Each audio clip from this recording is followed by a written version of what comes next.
Baik, Assalamualaikum, salam sejahtera, salam GBN, salam Malaysia dan salam kuasa ketiga. Ya, kita nak beraya esok, jadi ikut perancangan awal saya tak nak buat live hari inilah. Tetapi hari ini saya terpaksa buat satu live sebab isu rumah terbuka PM di 3 negeri iaitu Kedah, Kelantan dan Terengganu sedang diperkatakan oleh setengah pihak. Jadi saya ada ditanya, kenapa PM pilih Kedah, Kelantan dan Terengganu? Adakah PM ada harapan untuk Pakatan Harapan dan Barisan Nasional rampas Kelantan, Kedah dan Terengganu daripada Perikatan Nasional? Jadi itu saya ditanya. Jadi saya memutuskan untuk membuat live ini untuk memberi pencerahan bahawa itu bukan sebabnya. Jadi PM dia buat rumah terbuka Perdana Menteri di Kedah, Terengganu dan Kelantan, tetapi apa yang saya lihat tujuan dia bukan untuk cuba rampas Kedah, Kelantan dan Terengganu pada PRN. Memang PM saya lihat tahu memang mustahil PH dengan BN boleh rampas daripada Perikatan Nasional 3 negeri ini. Jadi kenapa, apa sebabnya? Sebab sebenar PM atau Perdana Menteri buat rumah terbuka PM di 3 negeri ini. Untuk memahami perkara ni, kita perlu lihat 6 negeri yang bakal berdepan pilihan raya. Negeri-negeri ini adalah Selangor, Kedah, Negeri Sembilan, Kelantan, Terengganu dan Pulau Pinang. Baik. Mungkin anda tidak sedar bahawa daripada 6 negeri ini, bagi mereka yang tak sedarlah, tapi saya rasa rata-ratanya ramai tahu, PH dia pegang 3 negeri. Pakatan Harapan dia pegang Selangor, dia pegang Pulau Pinang dan dia pegang Negeri Sembilan. Dari sudut mana yang kerusi paling banyak, ni 3 negeri PH dia dominasi lah, iaitu Selangor, Negeri Sembilan dan Pulau Pinang. Manakala itu Perikatan Nasional pula dia dominasi 3 lagi negeri, iaitu Kedah, Kelantan dan Terengganu. Jadi 3 negeri PH pegang, 3 negeri Perikatan pegang. Ada tak nampak mana-mana negeri barisan pegang? Tak ada. Dan kalau anda lihat jumlah kerusi Pakatan Harapan dalam 6 negeri adalah 103 kerusi. Jumlah kerusi Perikatan Nasional dalam semua 6 negeri adalah 97 kerusi. Jadi tak lari jauh PH dengan BN Perikatan. PH 103 6 negeri, Perikatan 97 6 negeri. Jadi barisan kat mana? Barisan hanya 42 kerusi dalam 6 negeri. Maknanya saudara-saudari, dari sudut jumlah kerusi dalam 6 negeri pun barisan teruk. Daripada sudut pegangan negeri pun barisan tak wujud. Sebab ianya Pakatan pegang 3 negeri, Perikatan pegang 3 negeri. Bermakna pilihan raya negeri yang bakal diadakan adalah Pakatan Harapan lawan Perikatan Nasional. Barisan Nasional ni dikira, kalau dalam bahasa Inggeris kita panggil underdog, tak penting. Dan PH tahu benda ni, dan PH tidak menaruh harapan tinggi terhadap UMNO. Saya sudah jelaskan dalam banyak video kenapa Melayu Islam tolak UMNO, tolak PH, dan sudah ada gelombang penolakan Melayu Islam yang besar menentang PH dengan UMNO, dan ini akan menjurus kepada tsunami Melayu Islam pada 6 PRN yang akan datang. So akan ada 6 tsunami besar lah Melayu Islam. Jadi kita boleh jangka Perikatan Nasional, yang lah ni adalah gabungan yang diketahui akan bertanding, akan sapu lebih banyak kerusi, mungkin sapu banyak kerusi UMNO, sapu banyak kerusi Pakatan Harapan. Itu kita tahu. Yang lebih penting, UMNO pun tahu dan Pakatan pun tahu. Ya, dia semua tahu sebenarnya gelombang Melayu Islam ni, dan kita sudah lihat di Padang Serai. Ya, selepas PRU15, bila Melayu sedar mereka ditipu, penolakan lagi besar berbanding dengan PRU15. PRU15 pun dah penolakan besar terhadap PH dengan UMNO, ini lagi besar. Okey, so kita sudah lihat. Dan PH juga tahu ramai China dengan India tidak puas hati dengan Perdana Menteri lantik seorang yang tertuduh jenayah sebagai timbalan. Dia berpeluk dengan kleptokrat, macam-macam lah tak puas hati. Jadi boleh jadi ada boikot China pada PRN yang akan datang. Cuma kita tak tahu boikot dia tahap mana, 5% ke 10% ke. Kecil. Saya anggar dalam 20% China akan boikot, maknanya tidak keluar undi. Tapi itu anggaran saya sajalah, tapi sebenarnya kita tak tahu tahap mana. Maknanya dalam PRN ni PH akan turun dari sudut perolehan kerusi. Kalau dulu 6 negeri jumlah dia 103 kerusi, PH akan turun, BN akan turun. Tapi BN penurunannya lebih teruk daripada PH. PH mungkin 103 kerusi, dia turun tak entah berapa lah. Tapi Barisan Nasional daripada 42 kerusi, saya jangka kurang dari separuh kerusi itu dia akan kekalkan sahaja. Okey. So barisan akan kena paling teruk, ya, tapi PH pun akan jatuh. Jadi PH ni kebimbangan dia bukannya dia hilang kerusi ke, dia sebab orang bila dia rujuk kepada kerusi, okey, orang biasanya dia okey, contohnya di Selangor PH hilang beberapa kerusi, tapi yang lebih penting orang nak lihat PH boleh kekalkan pegang Selangor ke tidak. Itu yang penting. Jadi kalau PH boleh kekalkan pegang 3 negeri, orang takkan lihat lah. Walaupun PH kurang kerusi, hilang beberapa kerusi, orang takkan lihat lah. Contohnya PH hilang 20 kerusi dalam 6 negeri, orang takkan lihat dah. Yang lebih penting orang akan kata PH mampu kekalkan pegangan terhadap 3 negeri. Kemudian orang akan lihat UMNO. Apabila UMNO hilang banyak kerusi dan dia tidak mampu rampas mana-mana negeri daripada Perikatan Nasional, orang akan kata PH sekurang-kurangnya sudah pegang 3 kerusi dan dia kekal pegang 3 kerusi. Dia pertahankan 3 negeri. Dia mampu pertahankan 3 negeri. Dia tak hilang 3 negeri. Tapi barisan tak mampu bawa 1 negeri untuk gandengan PH dengan BN. Barisan tak mampu meningkatkan prestasi PH dengan BN. Jadi PH boleh guna ini sebagai senjata untuk serang barisan. Maknanya kau ada, tak ada beza. Kita tak dapat manfaat. Kita dengan sendiri boleh kekalkan 3 negeri. Jadi itulah misi utama PH. PH dah tahu keadaan dah genting, PH dah terdesak.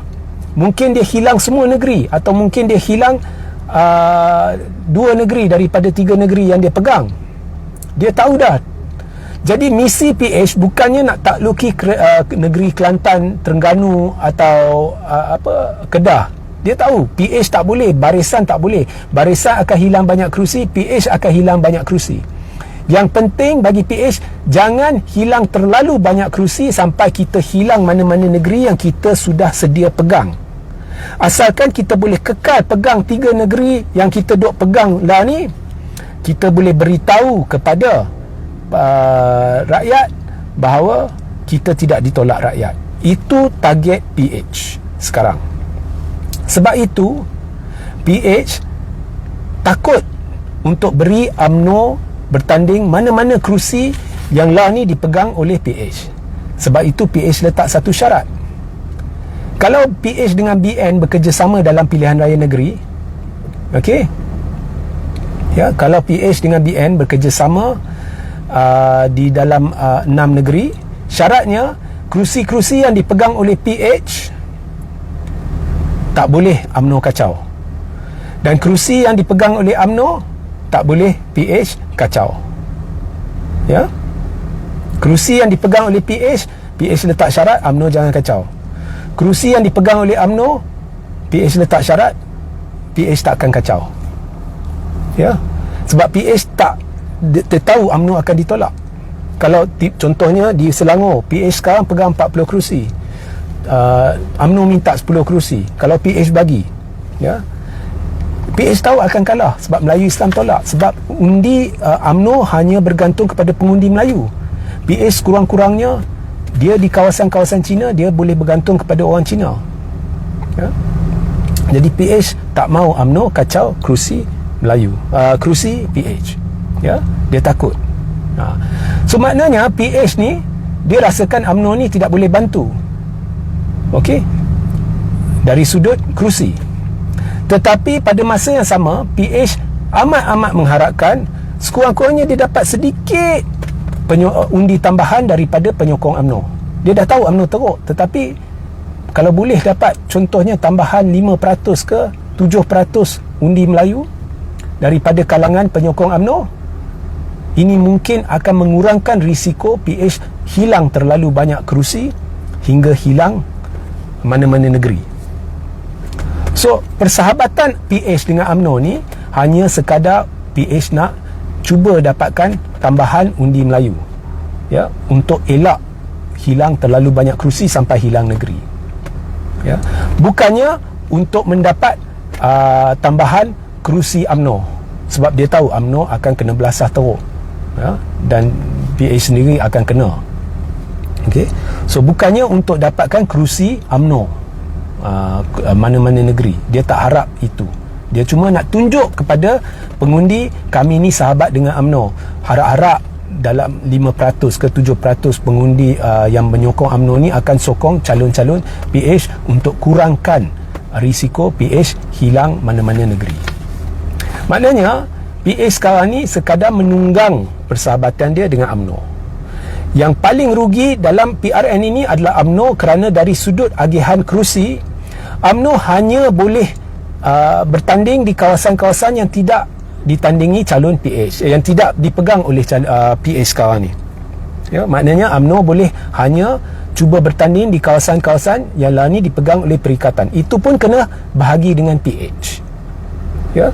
So Pulau Pinang sebagai contoh, PH pegang 33 kerusi, UMNO pegang 2 kerusi sahaja, perikatan pegang 1 kerusi. Maknanya kalau UMNO nak tingkatkan kerusi yang dia boleh bertanding kat Penang, dia hanya boleh tanding 1 ekstra kerusi sahaja, ya. Dia tak boleh kacau PH. Maknanya UMNO tidak ada harapan untuk kembang di Pulau Pinang.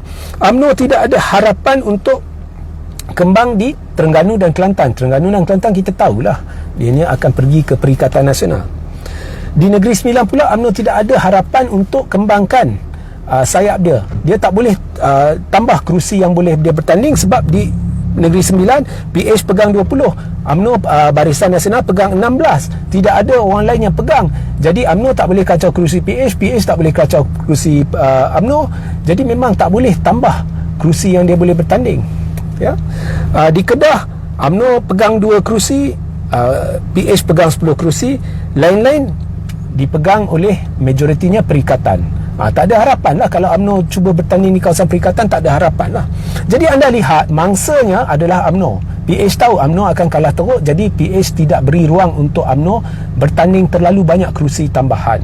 PH cuma nak tunjuk kepada orang Melayu, kami adalah rakan UMNO. Harap-harap bila berlaku boikot China, ya, PH tak tahulah, mungkin 20% ke 15% ke boikot China, sekurang-kurangnya boleh dapat tambahan undi Melayu daripada UMNO sedikit sebanyak untuk cuba kurangkan risiko PH hilang terlalu banyak kerusi. So dia terdesak, walaupun dia tahu sukar untuk dapat sokongan Melayu, dia nak cuba. Sebab itulah PM ada rancangan untuk buat rumah terbuka di Kedah, Kelantan dan Terengganu.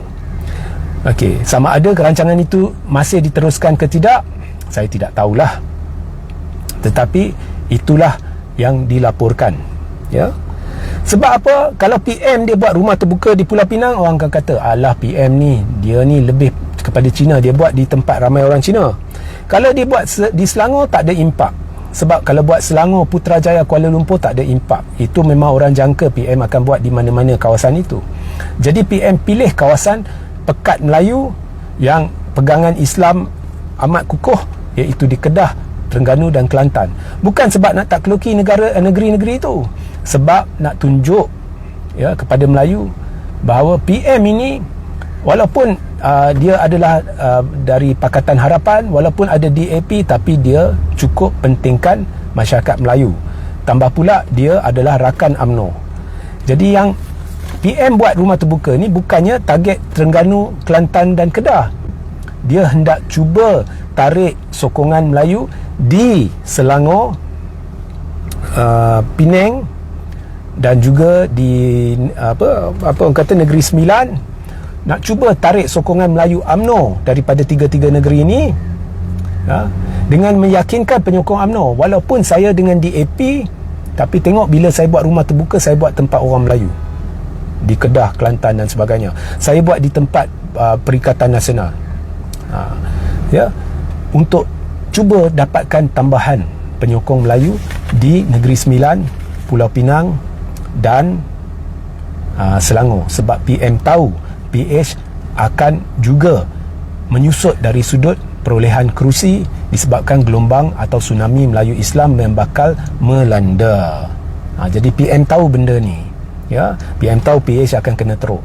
Jangan lupa kerusi-kerusi yang ada pada PH dan BN di negeri-negeri, 6 negeri ni diperolehi pada PRU 14, sebab pada masa tu PRU serentak dengan PRN. Pada masa tu sokongan Melayu terhadap PH dan UMNO jauh lebih tinggi. Maknanya sekarang ni Melayu hampir tak sokong PH dengan UMNO ni. Dari sudut itu sahaja pun perolehan kerusi dijangka merosot teruk bagi PH dengan BN.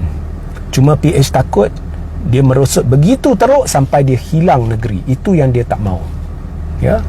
So maknanya dia tunggang UMNO, dan ada sebab mengapa PM pergi ke Kelantan, Terengganu dan Kedah. Bukan nak takluki negeri-negeri itu, sebab nak tunjuk bahawa dia adalah Perdana Menteri yang berjiwa Melayu. Dan saya tak salahkan dia. Ini strategi yang bagus sebenarnya. Kalau saya PM, saya nak cuba menangkan gabungan saya, itu pun saya akan buat. Okey. So itu sahaja pencerahan saya. Tadi saya nampak mesej-mesej, mungkin Laskar ke apa tak tahu, oh ni dah masuk time solat, dia tak pergi solat. Jangan tak apalah, anda tanggung sendirilah ya. Sebab saya ada sebab cukup kukuh mengapa saya berada di sini, mengapa saya buat live. Memang saya tidak saya ada sebab tak payah nak ceritalah. Ni Laskar ni semua ni kita tak usah hirau. Baik, sehingga kita berjumpa di lain masa ya. Malam ni mungkin saya buat satu perutusan untuk hari raya ya. Jadi tunggulah perutusan saya malam ni ya, sehingga kita berjumpa di lain masa. Assalamualaikum, salam sejahtera, salam GBN, salam Malaysia dan salam kuasa ketiga.